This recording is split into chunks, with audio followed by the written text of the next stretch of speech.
काल पंकजा मुंडे यांनी पत्रकार यांच्याशी बोलत असताना जरांगे पाटील यांना उद्देशून एक स्टेटमेंट दिलं. आमच्या विरोधामध्ये आरक्षण विरोधी भूमिका आम्ही घेता म्हणून आमच्या विरोधात 1 वर्षापासून जरांगे तुम्ही आंदोलन करताय. मात्र विषय होता की पंकजा मुंडे या आंदोलन करत होत्या आणि त्यांचं आंदोलन होतं. राहुल गांधी यांनी एक वक्तव्य केलं होतं की या देशात समानता आली की आम्ही आरक्षण हे संपवू, म्हणजे आर्थिक समानता आली तर. आणि त्यामुळं जरांगे यांच्यावर बोलत असताना पंकजा मुंडे यांनी जरांगेवर टीकास्त्र सोडलं.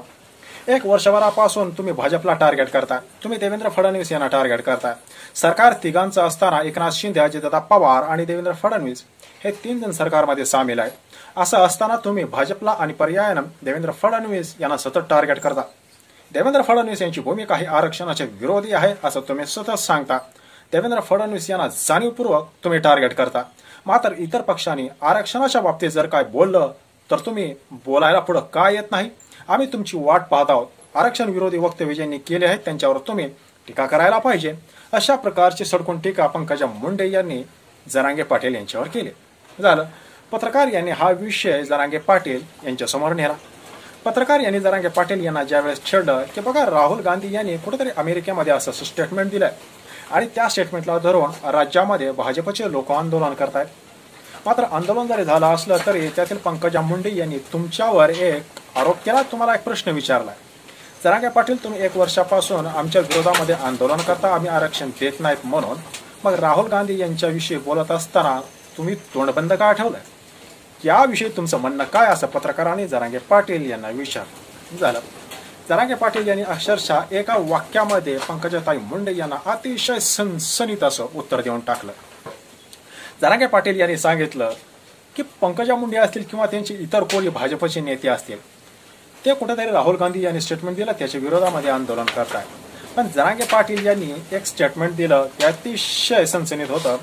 पंकजाताई मुंडे, तुम्ही जे काय आंदोलन करता ते का कुठल्या समाजासाठी करता? ते का मराठा समाजासाठी करता का? नाही. ओबीसी साठी करता का? नाही.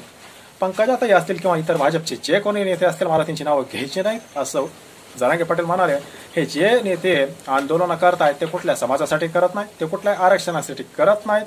बस केंद्रामध्ये भाजपचा विरोधक हा काँग्रेस आहे, काँग्रेसचा विरोधक भाजप आहे आणि लोकसभा निवडणुकीमध्ये महाराष्ट्रामध्ये पुरते भाजपची वाट लागली आहे आणि त्यामुळं ते फक्त आणि फक्त राजकारणासाठी त्यांचा विरोध आहे. त्यांनी आमच्या विरोधामध्ये अशा प्रकारचं एक प्रकारे वातावरण तयार केलं म्हणून आता विधानसभा निवडणुकीमध्ये आपण त्यांच्या विरोधात असं वातावरण तयार करू. एवढंच त्यांच्यामध्ये सगळं 100% राजकारण भरलेलं आहे आणि त्यामुळं आमचं आंदोलन हे समाजासाठी आहे, तुमच्यासारखं राजकारणासाठी नाही. तुम्हाला हे आंदोलन का करायचं आहे? कारण तुम्हाला काँग्रेसला हरवायचं आहे आणि तुम्हाला परत त्या ठिकाणी बुडाखाली खुर्ची पाहिजे.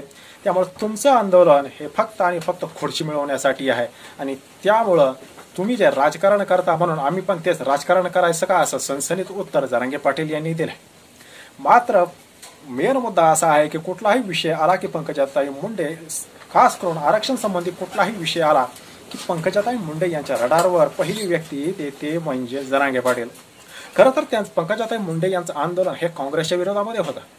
असं असताना पंकजाताई मुंडे यांनी काँग्रेसच्या नेत्यांविरोधात बोलणं गरजेचं होतं. राज्यामध्ये काँग्रेसचे इतके मोठे नेते आहेत त्यांच्याविषयी बोलणं गरजेचं होतं. परंतु त्या पूर्ण आंदोलनामध्ये पंकजाताई मुंडे यांनी काँग्रेसच्या राज्यातील एकाही नेत्याचं नाव घेतलं नाही, एकाही नेत्यावर त्यांनी टीका केली नाही.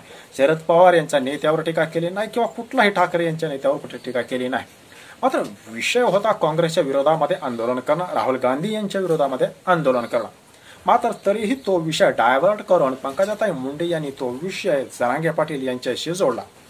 या पाठीमागचं देखील कारण सुद्धा आहे. कारण तुम्हाला सगळ्यांनाच माहिती आहे, बीड लोकसभेमध्ये आपणच जिंकणार असं पंकजाताई यांना वाटत होतं. शेवटच्या क्षणापर्यंत त्यांना असंच वाटत होतं. मात्र हे सगळ्यांनाच आता ठाऊक झालंय की बीडमध्ये बजरंग सोनवणे हे त्यांच्या कर्तृत्वावर जिंकलेले नाहीत. बीडमध्ये बजरंग सोनवणे हे शरद पवार यांच्या पक्षामुळे जितकं जिंकले त्याही पेक्षा जास्त ते जिंकले फक्त मनोज जरांगे पाटील यांनी. कारण संपूर्ण लोकसभा निवडणुकीमध्ये जरांगे पाटील यांनी सगळा फोकस हा बीड लोकसभेवर केला होता आणि त्यामुळे आपला पराभव झाला हे पंकजाताई यांना चांगलंच माहिती आहे. त्यामुळे प्रत्येक विषय निघाला की तो विषय ते जरांगे पाटील यांना नेऊन जोडतात आणि त्यामुळं आंदोलन काँग्रेसच्या विरोधामध्ये असताना सुद्धा पंकजाताई यांना पत्रकारांनी प्रश्न विचारल्यानंतर त्यांनी त्या प्रश्नाचं उत्तर देत असताना सगळा रोख हा जरांगे पाटील यांच्याकडे नेला. मात्र जरांगे पाटील यांनी आपल्या नेहमीच्या स्टाईलमध्ये एका वाक्यामध्ये विषय मिटवला आणि फार काही महत्व आपण असलेल्या लोकांना देत नाही असं सांगितलं. मित्रांनो, या विश्लेषणाबद्दल तुमचं मत काय आणि प्रत्येक गोष्ट ही जरांगे पाटील यांच्याशी जोडण्याचा भाजप नेत्यांचा प्रयत्न आहे का? कमेंट नक्की करा. धन्यवाद.